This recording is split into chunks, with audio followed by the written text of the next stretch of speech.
El ser humano, cuando piensa en una persona que le ama mucho, naturalmente pensará en su mamá. Porque definitivamente en un proceso natural de familia, la mamá es la persona más allegada a los hijos, quien nos cuida, nos protege, nos ama y nos aconseja. Y esos consejos, todos los hemos recibido de parte de una mamá llena de amor.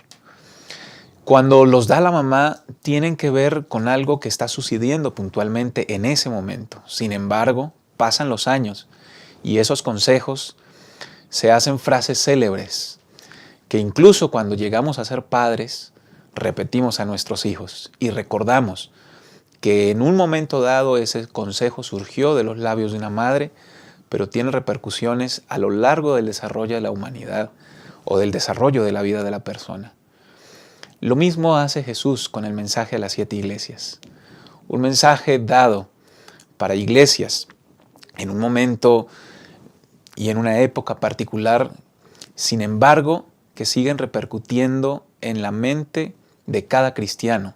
Y esperemos que durante el repaso de esta lección sea de edificación para cada uno de nosotros. Quédese con nosotros y en un momento estaremos iniciando el repaso de la lección.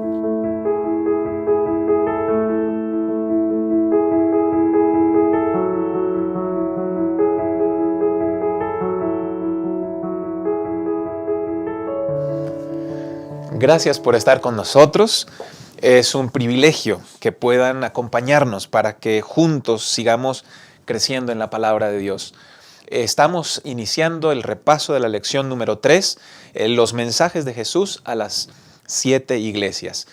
Y quiero presentarles, como es de costumbre, a nuestros compañeros en esta mesa de diálogo. Es un privilegio para mí presentar al pastor Hortensio Vázquez. Nos acompaña de Gema. Pastor, bienvenido. Gracias por acompañarnos. Gracias, pastor. Un honor de nuevo estar aquí con ustedes y desearles un feliz año 2019. Sin duda que la lección de escuela sabática de este trimestre, el libro de Apocalipsis, revelación para los últimos días, trae mensajes muy importantes para estos tiempos y precisamente y objetivamente la lección número 3 que nos habla acerca de los mensajes de Jesús a las 7 iglesias nos estará presentando el antes, el durante y el después de la iglesia. Qué bueno e interesante lección y qué bueno contar con su presencia, pastor. Gracias. Bienvenido. Y también tenemos en nuestra mesa de diálogo a nuestro apreciado pastor Abraham Ramírez, pastor ahora del distrito de Ramos Millán. Bienvenido, pastor. Es un gusto estar con usted aquí en esta mesa. Gracias, pastor. Pues sí, ahora nos toca estudiar los mensajes a las 7 iglesias. Sin embargo, el de Éfeso ya lo vimos la semana pasada. Vamos a ver el resto de los mensajes. Y como hemos dicho, es la historia de las iglesias. También se ve reflejado en la historia de la iglesia a través de los tiempos, desde que el Señor Jesús se fue al cielo hasta cuando va a regresar otra vez, ¿verdad? Y cada una del mensaje de las iglesias pues se va a dividir por etapas, por épocas, ¿verdad? Que fue pasando. Repetimos, desde que el Señor Jesús se fue al cielo hasta cuando regresará. Y cada una de ellas pues tiene sus características, ¿no? Necesidades espirituales, mensajes especiales del Señor Jesús para cada una de las iglesias, pero somos bendecidos porque nosotros tenemos todos los mensajes, ¿verdad? Todas las promesas de esas iglesias para nosotros aún en la actualidad. Hay que apropiarse de todas esas promesas, ¿no? Así es. Y la certeza de que si Jesús ofreció esperanza y atendía las necesidades de cada una de esas iglesias, sin lugar a dudas, también lo hará con cada uno de nosotros. Gracias por acompañarnos, pastor. Queremos presentar con ustedes nuestro bosquejo y así juntos hacer el repaso de esta lección. El primer punto le hemos titulado Fieles hasta la muerte. Segundo punto, decadencia espiritual. Tercer y último punto, llamado de amor. Y antes de iniciar con este primer tópico, fieles hasta la muerte, quisiera que sea el Espíritu Santo quien nos pueda dirigir, así que vamos a pedir su conducción a través de una oración. Cariñoso Padre, te damos gracias porque en tu amor y tu misericordia nos das la vida y junto con la vida la certeza de que tú estás acompañándonos. al repasar esta lección, te suplicamos que tu Santo Espíritu sea quien nos ilumine, que sea aquel ente que logre extraer lecciones para vida eterna a cada uno de los que estamos aquí y a cada uno de los que nos siguen, Señor. Y al término de este repaso de la lección, podamos sentir cómo tu mano cariñosa nos sigue alentando para que un día podamos estar juntos disfrutando de las mansiones eternales. Guía este repaso. Necesitamos que lo hagas y confiamos en que lo harás, no por tener méritos propios, sino por pedirlo en el nombre de Cristo Jesús. Amén. Amén. Lección número 3, los mensajes de Jesús a las 7 iglesias. Y el primer tópico, fieles hasta la muerte. Ya iniciamos, como bien lo decía Pastor Abraham, la semana pasada con la primera de las iglesias, y entonces durante esta semana vamos a continuar con las siguientes iglesias, y el primero es fieles hasta la muerte. ¿Qué tiene que ver la muerte y la fidelidad a Dios con esta iglesia, la iglesia de Esmirna, Pastor Hortensio?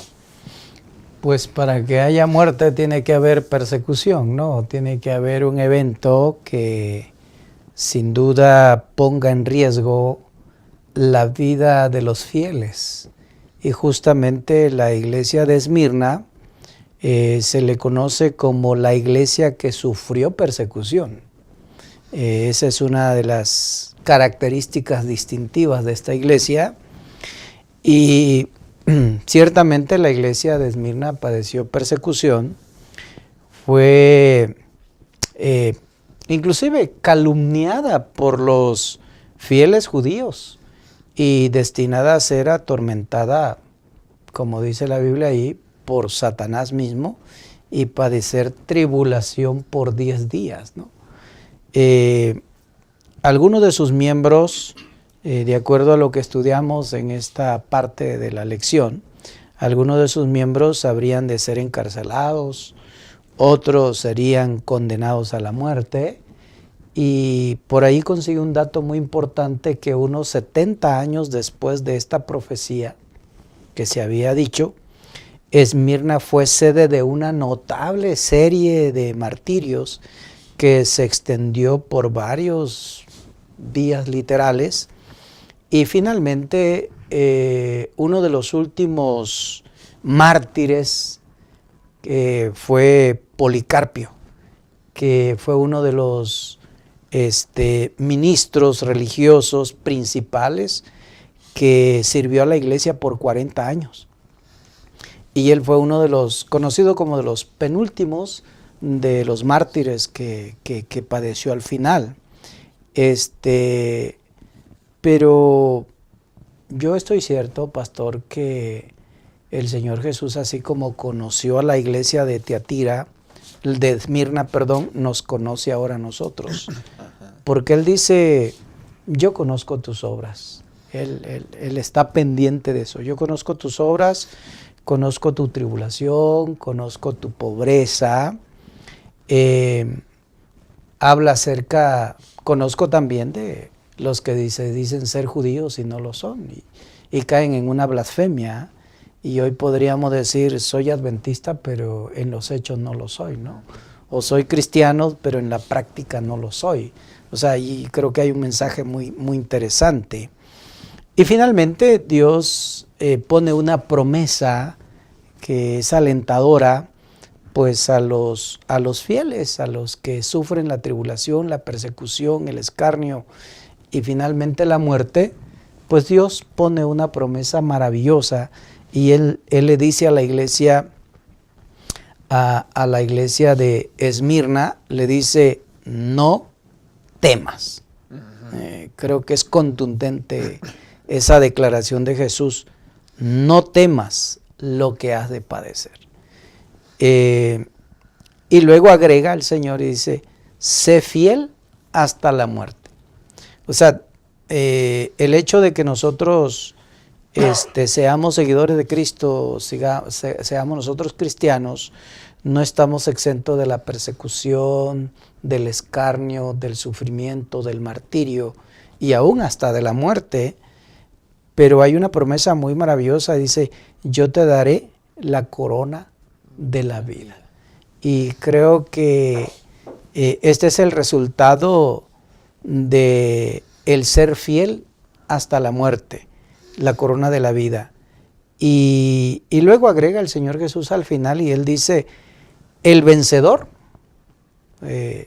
no dice los que vencen ni todos los que van a vencer, y aquí ya pone en un sentido individual, particular, y dice, el vencedor no sufrirá daño de la segunda muerte. Dios habla aquí de la primera muerte y habla de la segunda muerte. Y en estos casos Dios pone la promesa de que Él nos va a dar la corona de vida y que no vamos a sufrir el daño de la segunda muerte. Desde la misma presentación de Jesús a la iglesia en el mensaje, Él se presenta, según el capítulo 2 de Apocalipsis, en el versículo 8, la última parte, estuvo muerto y vivió. Como que ya desde la misma introducción le está diciendo a la iglesia, yo sé lo que estás padeciendo, yo ya pasé por ahí, claro, y tengo la victoria para ese problema que enfrentan, Pastor Abraham. Sí, Pastor, sabemos que la presentación que hace Jesús de sí mismo ante las iglesias es para suplir las necesidades de la iglesia, ¿no? Entonces Él se presenta como el que estuvo muerto, pero que ahora vive. Claro. ¿Okay?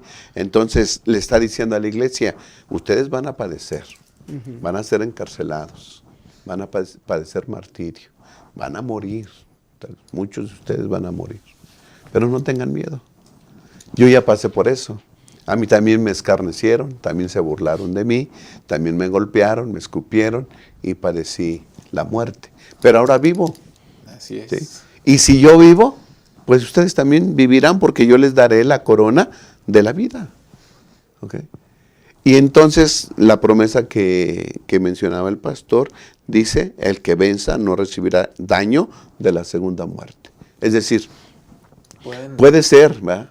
Puede ser por las consecuencias del conflicto, ¿verdad?, que ustedes lleguen a morir. Después de ser perseguidos, lleguen a morir. Puede ser.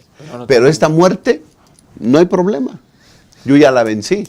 Tiene solución en mis manos. Sí, yo ya resucité. Tengo las llaves de la muerte y del infierno, dice el Señor Jesús. Yo al que quiero puedo resucitar. Así que esta muerte no hay ningún problema.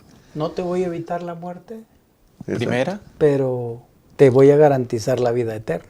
Exacto. Porque no vas a padecer la segunda muerte. Ajá. Que la segunda muerte es la muerte eterna. ¿Sí? La muerte con fuego y azufre es el pago por el pecado. La primera muerte es la consecuencia del pecado. Pero de esa hay solución porque Cristo ya resucitó. Pero la segunda muerte es la paga del pecado. Y de ahí no hay escapatoria para los que vayan allá. Así que estamos seguros, ¿verdad?, en Cristo Jesús, que murió, pero que resucitó. Qué bonito. No sé cuántas veces nosotros como cristianos, incluso los que nos siguen en su vida y su relación con Dios, han tenido que enfrentar adversidad por causa de Cristo Jesús. Pero la carta de Jesucristo a esta iglesia de Esmirna deja en claro que no importa lo que padezcas, sé fiel. Cristo estará siendo fiel con cada uno de nosotros a través de sus promesas. Sí. Y entonces llegamos al periodo 313 al 538, Pastor Hortensio, con Pérgamo. Una iglesia un tanto distinta, pero también con notables características que pueden aludir a nuestra vida espiritual. Sí, y antes a lo mejor haciendo alusión a lo de Esmirna, que proféticamente pues fue la iglesia de la era apostólica, ¿verdad? Y que hablando de las persecuciones, pues fue el Imperio Romano quien persiguió a los cristianos durante esos 10 días, como se dice la palabra de Dios en Apocalipsis 2:10, señalando 10 años de persecución proféticamente. Pero Diocleciano también en el año 303 al 313 después de Cristo también persiguió a la iglesia. Y como Dios, amando a su iglesia, Constantino el Grande emitió el Edicto de Milán que otorgó libertad religiosa a los cristianos, ¿verdad? Entonces eso vemos pues la intervención de Dios, que siempre Dios está pendiente de su iglesia. Así es. Ahora, tocando el punto de lo que es Pérgamo, yo aquí encontré en Pérgamo 3 cosas muy importantes, como en primer lugar el ángel que escribe a la iglesia en Pérgamo, el que tiene la espada aguda de 2 filos, dice, primero comienza con un encomio, Así es. ¿verdad? Y dice, yo conozco tus obras y dónde habitas. Él sabe el lugar muy difícil donde esta iglesia estaba, porque dice, donde está el trono de Satanás. Pero el encomio que hace Jesús a la iglesia es, pero retienes mi nombre, aun cuando estás viviendo en este lugar equivocado. Retienes mi nombre y no has negado mi fe. Y habla de un personaje ahí muy importante que es Antipas. Lo considera como el testigo fiel. Testigo fiel. Como en medio, pastor, en medio de las situaciones trágicas en que vivimos, siempre Dios tiene hombres fieles. Así es. Por ejemplo, pues Lot, ¿verdad? Un hombre, Job, un hombre fiel en medio de situaciones difíciles. Enoc, en medio de situaciones, el libro de Judas habla acerca de su fidelidad, cómo él caminó con Dios en medio de situaciones trágicas como la de Caín, como la de Coré y la de Balaam, ¿verdad? En esos tipos de conductas. Y cómo también Noé fue fiel en medio de una situación bastante donde el corazón era de continuo el mal, pero él se mantuvo fiel. Entonces, y aquí hace referencia de Antipas como el testigo fiel que fue muerto entre vosotros donde habitaba Satanás. Y dice entre nosotros. Yo pienso que aquí la iglesia está también teniendo una situación bastante difícil, bastante crítica, pero viene una reprensión muy interesante que hace Jesús, pero tengo unas pocas cosas contra ti. Que tienes ahí a los que tienen la doctrina de Balaam. Y realmente la doctrina de Balaam, lo que yo veo aquí es que era un tropiezo para los hijos de Israel. Dice que él no le importaba comer carne inmolada ofrecida a ídolos y la fornicación, ¿verdad? Que era lo que distinguía a Balaam y luego menciona a otro personaje que son los Nicolaitas. Y los Nicolaitas sabemos también cuáles eran sus tendencias. Por lo tanto, esas 2 conductas de estos 2 personajes, pues el Señor las aborrece. ¿Será que hoy en la iglesia podamos o pueden haber miembros con este tipo de conductas de Balaam y también conductas de los Nicolaitas, ¿verdad? Puede ser que hay, y Dios aborrece eso, pero aquí hay dice la palabra del Señor, pelearé contra ellos con la espada de mi boca. Y la espada, nosotros sabemos que es la palabra de Dios, ¿verdad? Así es. Nosotros vamos a reprender estos tipos de conductas con la palabra de Dios. Me llama mucho la atención que en la primera iglesia, pues la iglesia es muy bonita, se mantiene firme en la tribulación. Y aquí dice, yo conozco tus obras y que no has negado mi fe. O sea, como que empieza diciendo, estamos bien, vas bien, sigues manteniéndote. Y el versículo 14 dice, tengo unas pocas cosas contra ti. Y entonces aquí viene esta parte de las concesiones que la iglesia empezó a hacer. Y qué peligroso es cuando nosotros como cristianos empezamos a hacer concesiones por una presión de trabajo, por una presión de grupo, por una cuestión externa. Yo creo que eso era lo que le iba pasando a la iglesia. Y bueno, la presentación de Cristo con la espada aguda, pues no sé si vaya orientado a que Él discierne y es capaz de discernir, o si vaya enfocado a, pues yo tengo la posibilidad de defenderlos, no importa contra quién se enfrenten, estén de mi parte, Pastor Abraham. Sí, Pastor.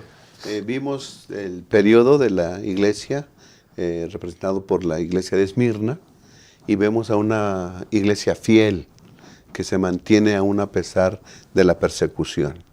Y ya mencionó el pastor que en el año 313, Constantino, a través del edicto de Milán, le da libertad, ¿no?, a los cristianos. Es decir, ya no se les va a perseguir.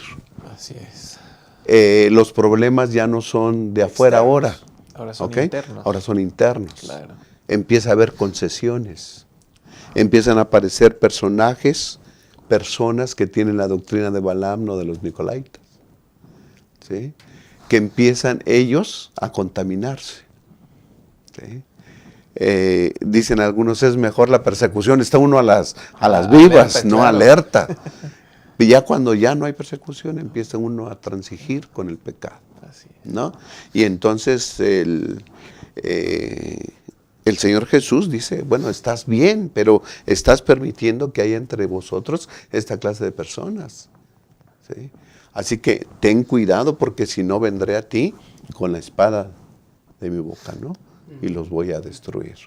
Se dice que en ese tiempo, pastor, el adorar al César, al emperador, era una parte importante de la vida social. Ajá. Entonces le pedía a la gente quemar incienso, ¿no? Una vez al año, ¿no? Una vez al año, quemar incienso al emperador. Y le daban un certificado. Y los que asistían, se les daba un certificado. Con ese certificado es más fácil encontrar trabajo, claro, o hacer comercio, claro, ¿no? Realizar transacciones comerciales. Entonces uno ya llevaba eso. Si no lo tenías, se cerraban muchas puertas. Exacto. ¿Cómo vas a trabajar? ¿Cómo vas a hacer transacciones económicas? ¿Cómo vas a hacer eso? Entonces era una limitación. Y muchos, para tener esa libertad de trabajo, o oportunidad de trabajo, o ser comerciante, iban y lo quemaban y recibían su certificado. Eso empezó a meterse, ¿verdad?, en la vida de los feligreses en la iglesia. Debemos tener cuidado. Así es. También. Algo parecido sucede a veces hoy, ¿no?, con el trabajo, con la escuela. ¿Qué problema hay de ir a hacer el examen para admisión al bachillerato o a la licenciatura o cosas como esas? Y se empiezan a meter ese tipo de prácticas en la iglesia. Debemos tener cuidado. Así es. ¿No? Pastor, si vimos que la iglesia de Esmirna tiene un calificativo, que es la iglesia que sufrió persecución. La iglesia de Pérgamo, su calificativo es cerca al trono de Satanás. Ahora,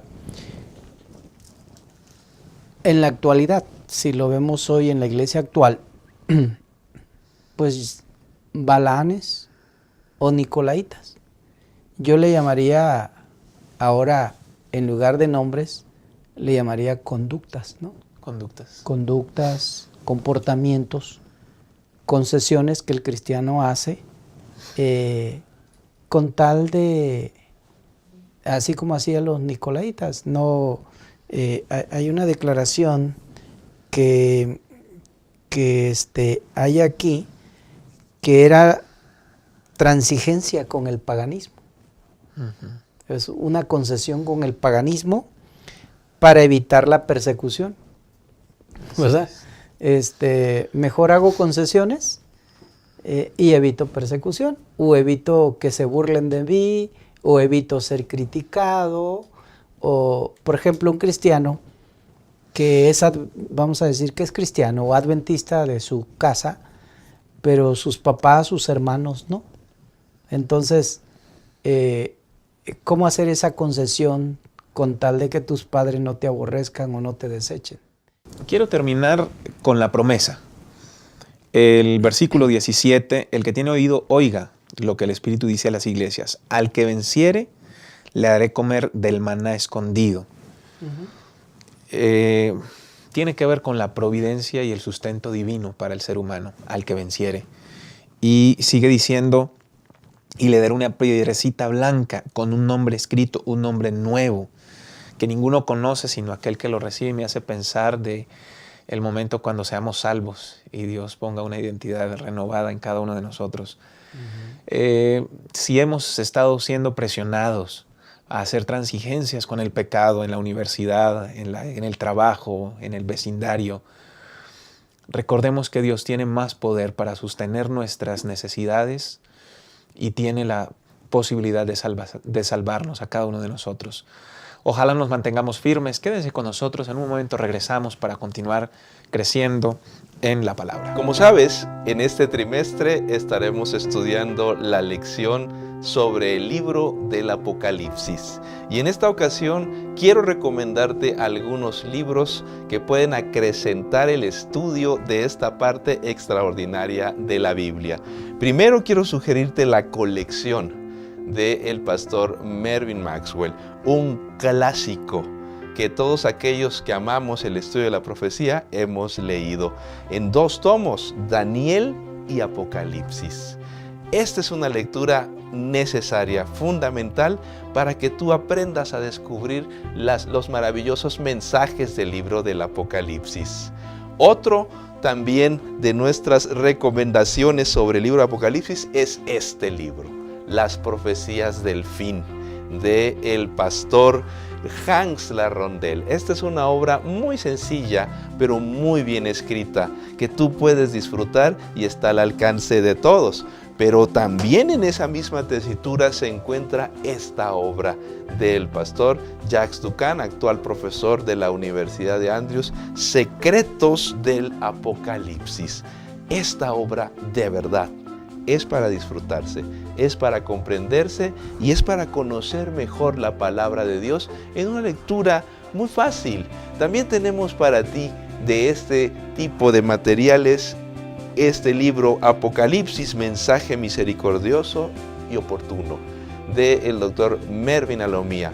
Esta es una obra sencilla también que te enseñará y te ayudará a comprender el mensaje de la profecía de Apocalipsis. Si tú me preguntas a mí, ¿cuál es una obra que no puede faltar en la biblioteca de todo estudioso de la profecía? Déjame decirte que es esta.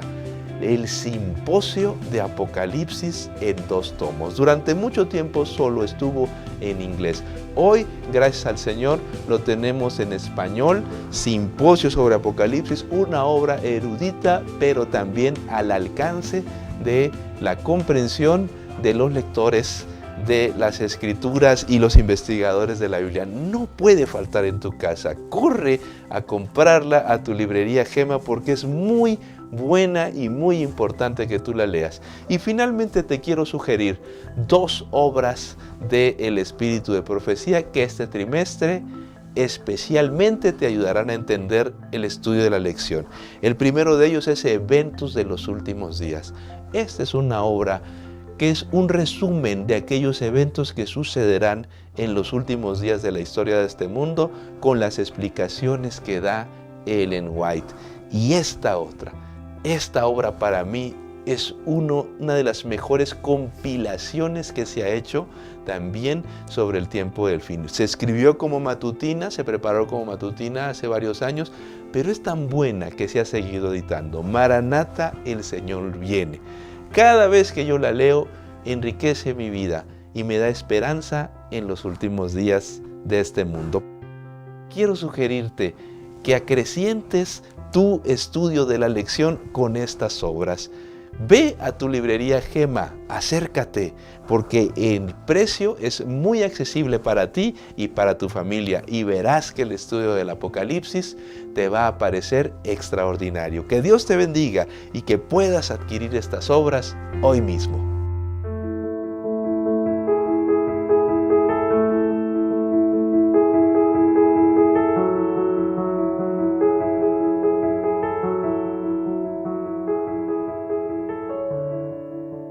Gracias por seguir acompañándonos en este repaso de la lección número 3, los mensajes de Jesús a las 7 iglesias, y vamos a abordar el segundo tópico, decadencia espiritual. Hemos pasado de 2 iglesias que tenían la primera persecución externa muy fuerte, la segunda ya empezó unas cuestiones ya no tanto de persecución externa, y hemos llegado a una iglesia más en la cual tenemos cuestiones ya internas propiamente, y quiero empezar mencionando el versículo 19 del capítulo 2 de Apocalipsis. Yo conozco tus obras, amor, fe, servicio, paciencia. Tus obras postreras son más que las primeras, pero tengo cosas contra ti. Me llama la atención porque una iglesia activa no significa siempre una iglesia fiel. Y aquí está Tiatira, con varios problemas, Pastor Hortensio. Sí.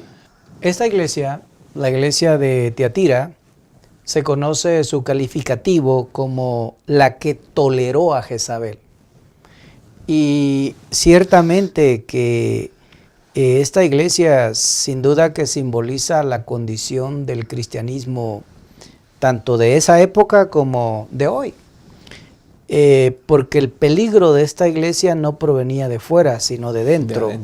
Y habían 2 cosas muy interesantes, que lamentablemente las tradiciones reemplazaban la Biblia, y que el sacerdocio humano y las reliquias sagradas reemplazaban el sacerdocio de Cristo. 2 pecados sumamente tremendos, 2 tendencias de decadencia terrible, y qué lamentable es cuando las tradiciones reemplazan la Biblia. Si lo vemos desde el aspecto actual, hay lugares, hay pueblos, hay ciudades, hay comunidades donde las tradiciones son más importantes que la palabra de Dios. A mí me tocó vivir en ciertas comunidades donde las festividades eran las cuotas a las fiestas patronales, son requisitos exigidos. Ajá. Aun cuando la ley de asociaciones religiosas y culto público y su reglamento en el artículo 2, en el inciso D, dice que no deben ser obligatorias, no deben ser con obligatoriedad, toda vez que tenga relación con aspecto religioso. Pero en ese tiempo dice que los miembros tenían que asistir y eran exigidos a asistir a festividades del gremio, ¿verdad? Y a participar de los rituales del templo, que pues a menudo incluían actividades inmorales. Y eso ponía en riesgo pues la vida espiritual de los cristianos. Claro. Y eran obligados.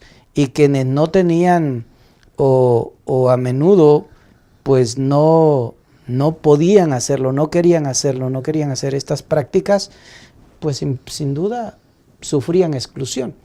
Y eso cuando uno va a las comunidades, porque aquí en México no estamos lejos de estas situaciones. Claro. En México yo siempre he dicho que no hay libertad religiosa, solo hay permisos de culto, lamentablemente.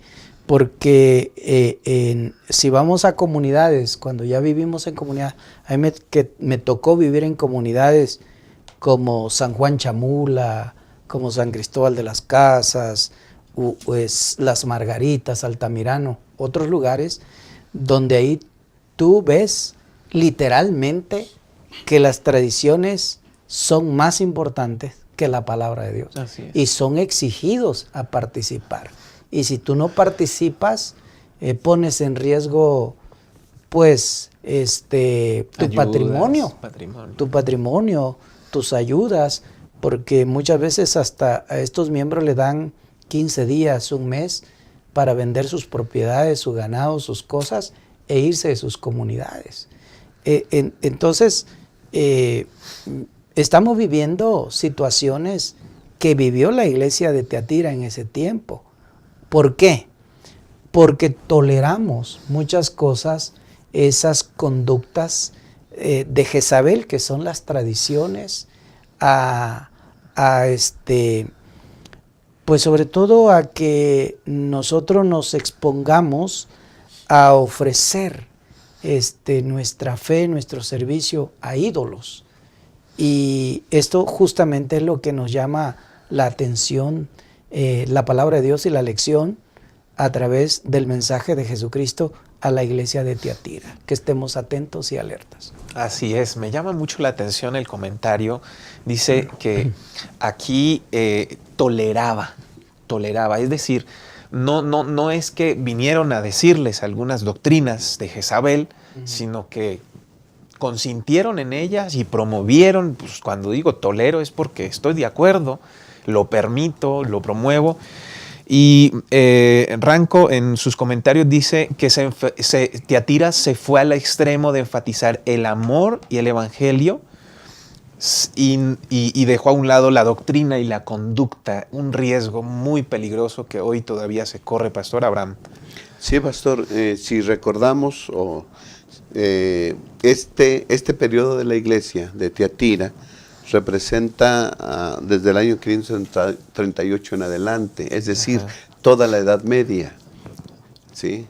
Donde la iglesia popular tuvo su hegemonía en todos los aspectos, ¿no? Así es. Y entonces entraron a la iglesia pues varias doctrinas paganas, doctrinas aceptadas de otras religiones, vinieron acá, ¿verdad?, a la iglesia, y la iglesia lo permitió. Así es. ¿Sí? Entonces entraron, como ya mencionaba el pastor, dos, y yo quiero retomarlas otra vez.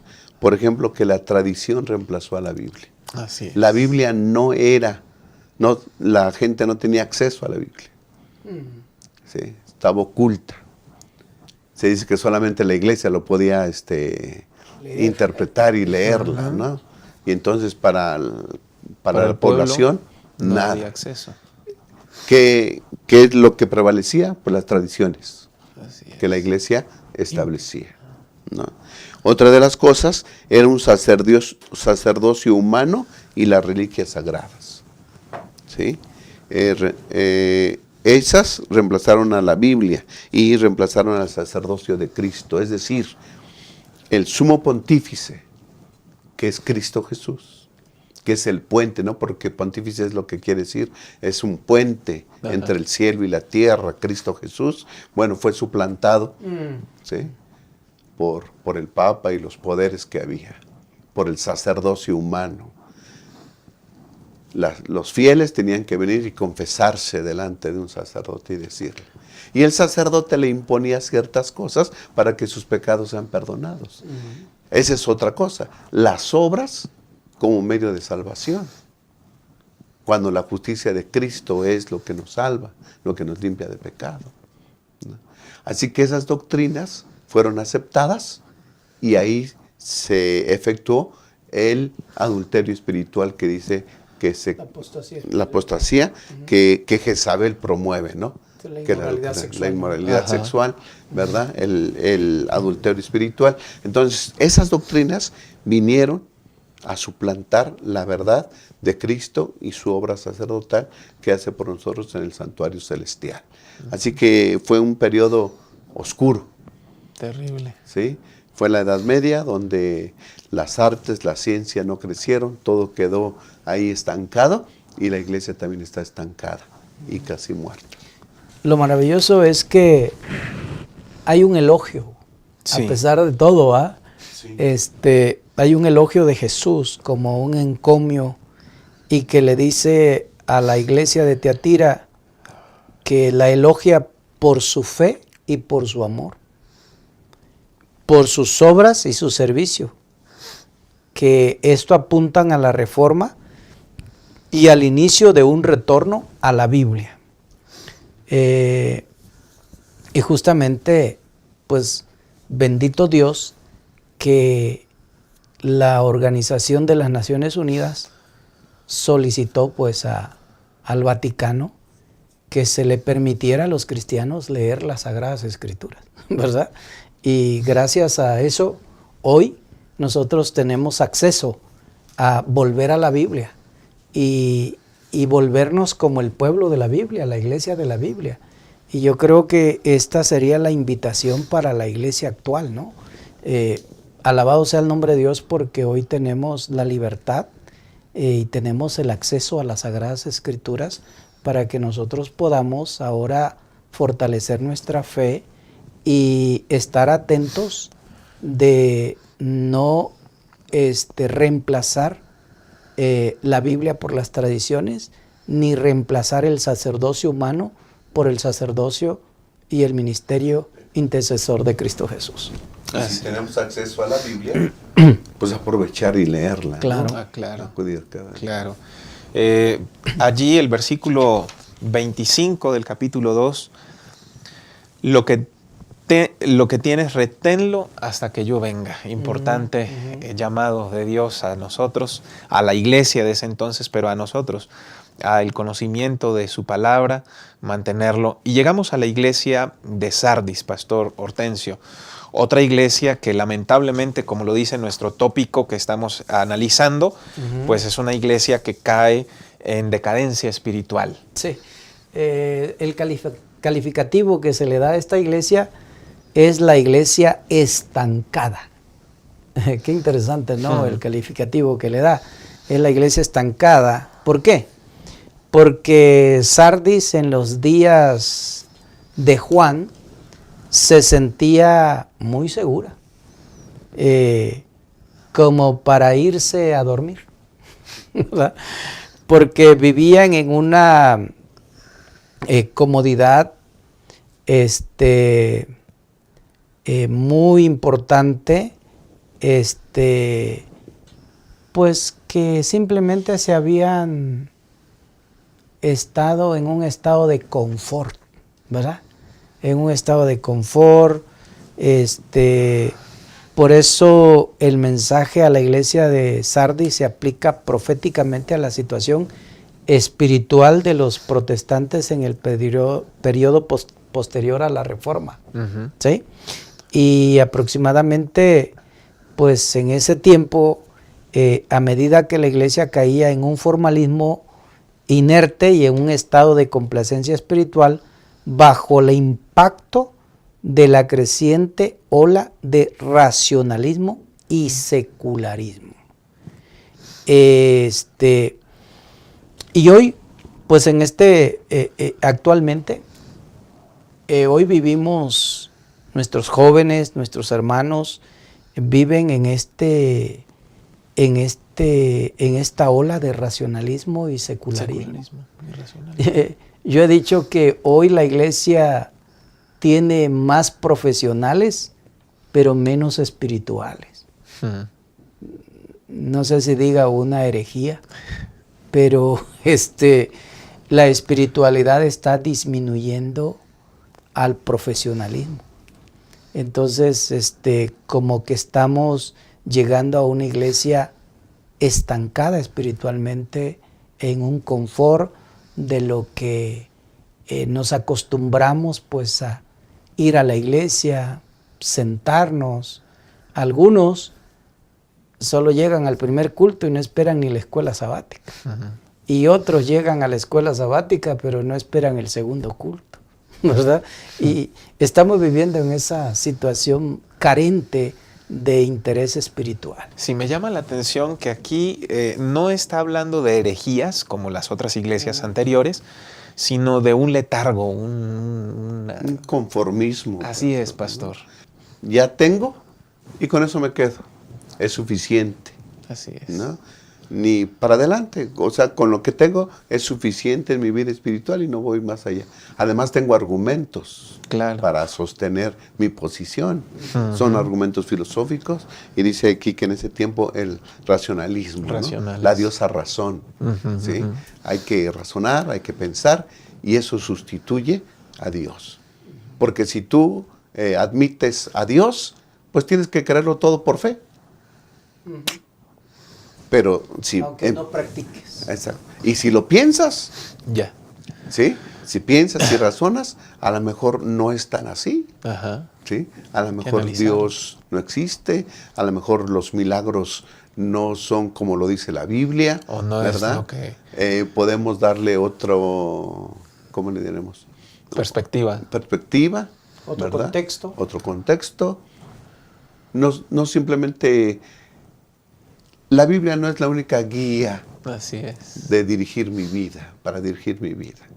Y entonces empezamos a razonar. Ese fue el momento de Sardis, que los argumentos, hasta científicos, ¿verdad?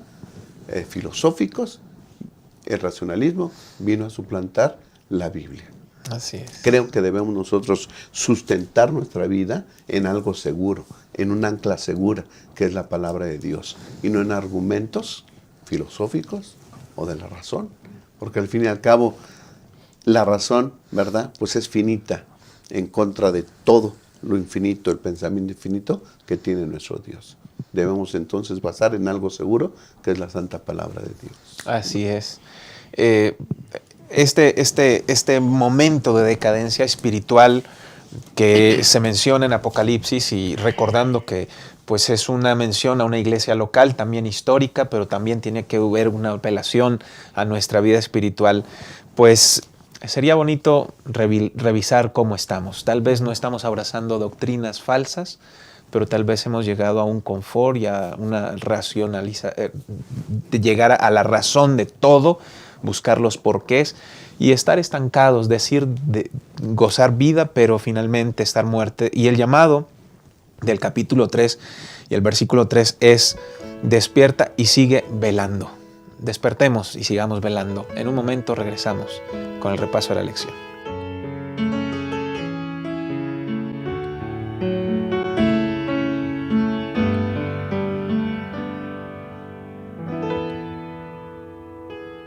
Cuántas veces traté por mí mismo hacer lo que pensaba que era mejor. No buscaba conocer de tu buena voluntad. Caminé por el mundo sin Dios, y aquello que soñé intenté hacer, ni un poco logré realizar. Inmensamente mayores son tus planes, Señor, y confío mi alma a tu cuidado, mi Dios.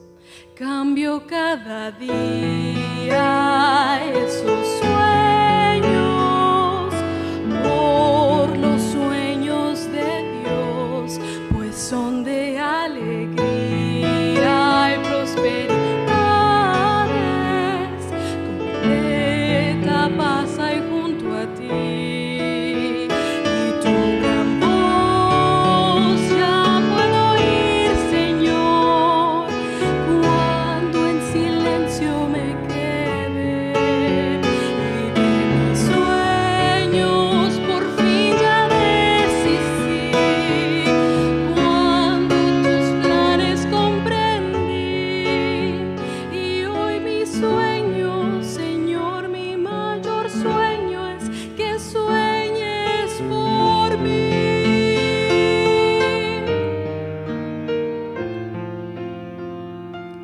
Y tus planes, Señor, son mayores que yo, no se pueden ni comparar.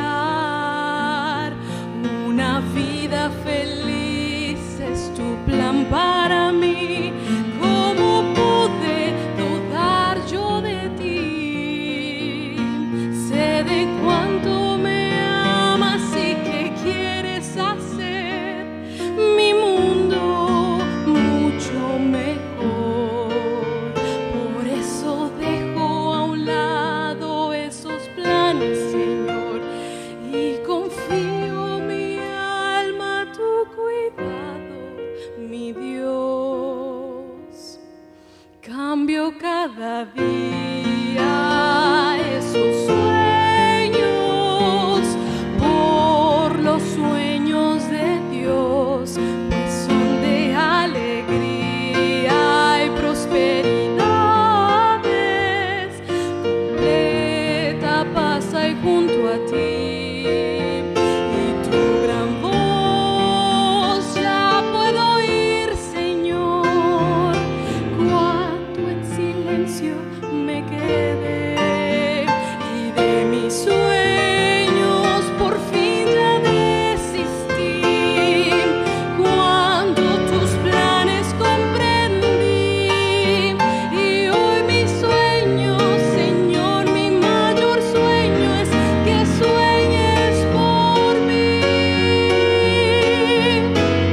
Gracias por estar con nosotros. Estamos de vuelta en nuestro repaso de la lección. Hemos llegado al tercer y último tópico de nuestro repaso, llamado de amor. Ha venido en decadencia las iglesias y llegamos a Filadelfia, Pastor Hortensio, una iglesia muy bonita, incluso bajo ese nombre. Muchas iglesias han tomado ese nombre para ponerlo como nombre de sus iglesias por lo que él representa. Claro. Esta iglesia tiene un calificativo. La iglesia de Filadelfia se le conoce como la iglesia de la puerta abierta. Por el tema que inicia el versículo 7, dice, escribe el ángel de la iglesia de Filadelfia, esto dice el santo, el verdadero, el que tiene la llave de David, el que abre y ninguno cierra, y cierra y ninguno abre. Como que aquí Jesús en este mensaje para la iglesia de Filadelfia, como que Jesús se dedica a felicitar a los cristianos y resolvió pasar por alto sus defectos, ¿verdad? Así Bendito es. Dios. Pero tal como los cristianos de Esmirna también, no les envió ningún reproche. Por lo tanto, se refirió a un hecho, sí, que lo marca ahí, muy puntual, porque habla el reproche solamente que hace o a lo que se refiere es que tienen poco poder. Esa es la diferencia, ¿no? Poco poder, como dice la palabra de Dios. Pero él hizo hincapié también a la sinagoga de Satanás, refiriéndose a lo que dicen los que son judíos, pero no lo son, ¿verdad? Pero por cuanto dice, has guardado mi palabra, mi paciencia, yo también te guardaré de la hora de la prueba que ha de venir sobre el mundo entero. Esto se refiere entonces a la tribulación que habla Daniel 12:1, como también Apocalipsis 3:10 y Daniel 7 del 9 al 14. Y él al final dice, vengo pronto, retén lo que tienes para que ninguno tome tu corona. Bonita iglesia y bonito consejo de retener. Y aquí, retomando un poquito de la puerta abierta, en el versículo 8 de Apocalipsis 3 dice, yo conozco tus obras y he puesto delante de ti una puerta abierta, Pastor Abraham. ¿Tiene que ver con la predicación del Evangelio? Este periodo en la historia de la iglesia abarca la última parte del siglo XVIII y la primera parte del siglo XIX, donde hubo un reavivamiento del protestantismo. Dice el versículo 10, por cuanto has guardado la palabra de mi paciencia, la palabra. Entonces, en este periodo, la gente empieza a estudiar la palabra de Dios, la estudia con ahínco, se crean las misiones en Gran Bretaña, ¿verdad? Se mandan misioneros a diferentes partes del mundo a predicar. La palabra se empieza a estudiar con más ahínco, dijimos, ¿verdad? Y se predica también en diferentes partes la segunda venida del Señor Jesús. ¿Verdad? Así que entonces es un reavivamiento espiritual, es un reavivamiento a la palabra y no podemos dejar a un lado que en 1844, según la profecía y según nosotros lo conocemos, el Señor Jesús también abre una puerta. Él pasa del lugar santo al lugar santísimo en el santuario celestial en 1844 y entonces el Señor empieza una obra más específica de erradicación del pecado de su pueblo, ¿verdad? Y entonces nosotros sabemos que en 1844 Él pasa y abre una puerta de acceso directo, ¿verdad? Nosotros podemos con toda nuestra fe llegar hasta el trono de la gracia sin ningún impedimento. Inicia el ministerio sumo sacerdotal de Cristo. Así es, ¿no?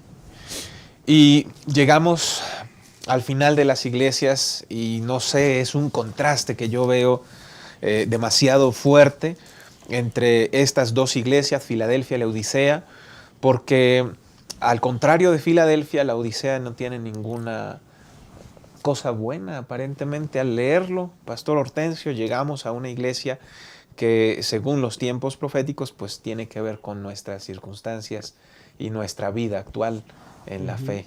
Bueno, en ese tiempo, y sobre todo la característica de la iglesia de la Odisea se le conoce como la iglesia tibia, ¿verdad? La iglesia tibia, según lo que dice Apocalipsis 3, 14 al 22. Saben que la iglesia de la Odisea, pues como su nombre lo dice, ¿no? El pueblo del juicio, ¿verdad? O la iglesia del juicio. Saben que la Odisea era considerada el paraíso de los hombres de negocios. Así es. Era enormemente rica y enorgullecía su vida con ello, ¿no? Dice que cuando hubo un terremoto que afectó ese territorio, y dice que era tanta su fuerza, su poder económico en el año 60 después de Cristo, a diferencia de otras ciudades que siempre pedían ayuda para la reconstrucción. Dice que ellos no solicitaron ayuda a Roma, así es, sino que por el contrario la ciudad fue reconstruida con sus propios recursos. así es. La ciudad era famosa por el comercio de la lana negra, suave y sedosa, con la que fabricaban vestimentas finas y también alfombras muy lujosas. Por eso también era famosa por la escuela de medicina. Y también era famosa porque eran las que elaboraban el colirio fabricado con especias muy especiales, ¿no? Con el colirio. Pero también había otro elemento ahí que eran las aguas termales, ¿verdad? Las aguas termales, que no era grata para consumir, ¿verdad? Pero para beber, pero sí era grata para bañarse, ¿no? Claro. Entonces, esa era la iglesia de la Odisea.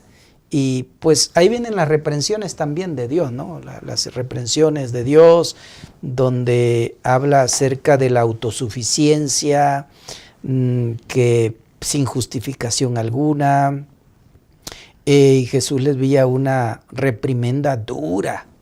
No hay ningún encomio para esa iglesia, al contrario, Él les dice, ustedes dicen que son ricos, se han enriquecido, que no les falta nada, pero no se dan cuenta que ustedes son una palabra muy dura ahí, ¿verdad? Desgraciado, ¿no? Digno de compasión, pobre, ciego, desnudo, y añade, no eres ni frío ni caliente, eres tibio. Y al final, pues Jesús formula la receta y dice entonces, te aconsejo que de mí, dice la palabra de Dios, ¿verdad? Te aconsejo que de mí, ¿qué dice la Biblia? ¿Verdad? Compres el 18, por lo tanto. El 18, sí. ¿verdad? Te aconsejo que compres de mí oro refinado en el fuego, para que seas rico, y vestiduras blancas para vestirte, para que no se escurra la vergüenza de tu desnudez, y unge tus ojos con colirio para que veas, ¿verdad? ¿Por qué habla acerca del colirio? Porque ellos eran fabricantes del colirio. El problema es que ahora sí, como nos pasa como como dicen los albañiles y carpinteros, ¿no? ¿Cómo es cuchillo de palo? ¿Cómo es esa? Casa de herrero, ¿no? Casa de herrero y cuchillo de palo, ¿no? Y muchas veces eso pasaba con esta iglesia, ¿no? Casa de la fabricación del colirio, pero estaban ciegos. Así es. Me llama nuevamente la atención de esta iglesia de que pues no se le acusa de apostasía o herejía. Y yo creo que el mayor problema es la autosuficiencia y el orgullo, porque aluden de tenerlo todo. Sí, Pastor Abraham. Sí, ya ha notado el pastor las características de esa ciudad, ¿no? Tan importante y tan rica. Y entonces ellos son tan ricos que sienten que no tienen necesidad de nada. Y el Señor así les dice, tú dices, yo soy rico, dice el versículo 17, yo soy rico, estoy enriquecido y no necesito nada, ¿no? Eso a lo mejor puede ser algo bueno en los asuntos materiales, pero no en lo espiritual. En lo espiritual nunca estamos completos. El blanco es la semejanza al Señor Jesús y para eso nos falta mucho. Necesitamos depender todos los días de nuestro Dios, ¿no? Y entonces, después de la reprensión, que le dice, mira, te falta colirio para que veas bien tu situación, porque tú dices, yo soy rico, me he enriquecido, no tengo necesidad de nada, ¿no?